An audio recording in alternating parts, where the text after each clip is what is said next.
Okay guys, what we're going to do now is look at a very basic kickboxing combination or Thai boxing for Muay Thai. And what's going to happen now is we're going to break it down really simple. We're just going to do one punch and one kick. So we're going to replace that circle motion we were doing before with our punching and then getting our kicks in there. So it's going to be really simple. It's going to be left to right and left right back to left. So it's left jab to right round kick.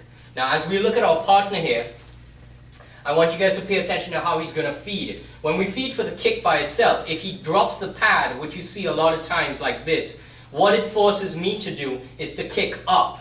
So a lot of times there's this sort of kicking and guys are really kicking, putting a lot of emphasis there. But in actuality, if he moves the pad and he just stands like a human being, you can see that if I'm kicking up, I'm probably not hitting much, except maybe if he stands in fighting position, now I'm learning to kick into his elbow. That's not so good for me. Okay? In fact, one of the defenses or counter-offensive to the kick would be to put the elbow there. So, I want to learn how to turn it in. So if he just stands in fighting position, I want to be able to kick and turn my kick into this guy. Kick and turn into him. So when he feeds the pads, he should replicate that surface by feeding as close to vertical as possible. It's not going to be perfectly vertical, and of course he wants to recruit his muscles, so it's going to be kind of like a 45-degree. In the old days, when the guys were much taller than Master Chai, you would see them even stoop down because it allowed for them to give him a horizontal plane so that when he kicked, it would still be good form for him. What we're going to do now is demand a little bit more on our partner because I'm going to be hitting the left punch and then right away to the right round kick.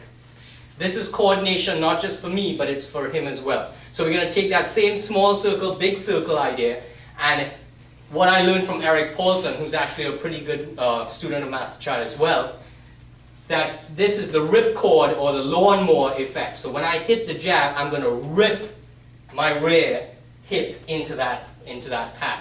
Okay? Just for this drill, we're going to kind of break the rule of the toe to heel so that you guys can see it a little bit better so my partner doesn't have to move too much out of camera. So, in slow motion, I'm going to hit the jab, and I will leave it there in slow motion. He puts it ready because I want to train this motion. I don't want to train this motion. Pull back and kick. This is about synchronizing my body. So I want to train, hit the jab, and as that hand comes in, I put the right round kick in. Now we do it at basic speed.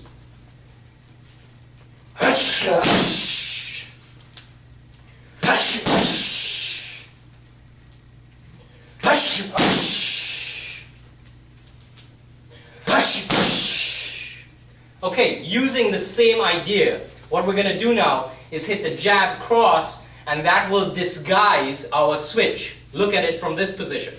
1, 2, and then we do nothing and then we switch. It's easy to see the switch. You got to remember, nothing's happening offensively here.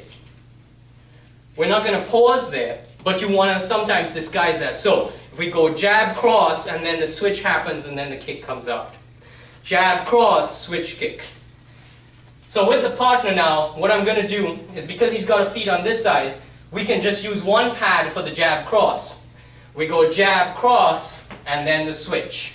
And you will see when I hit the cross, my shoulder is already back here, but what's going to happen is the lead shoulder will present itself still as we switch into the kick. So in slow motion, 1, 2,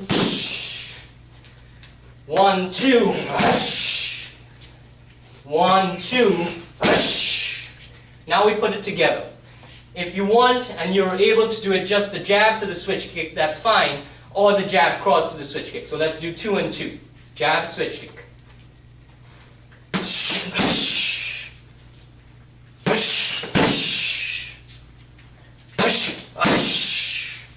And now we do jab cross to the switch kick.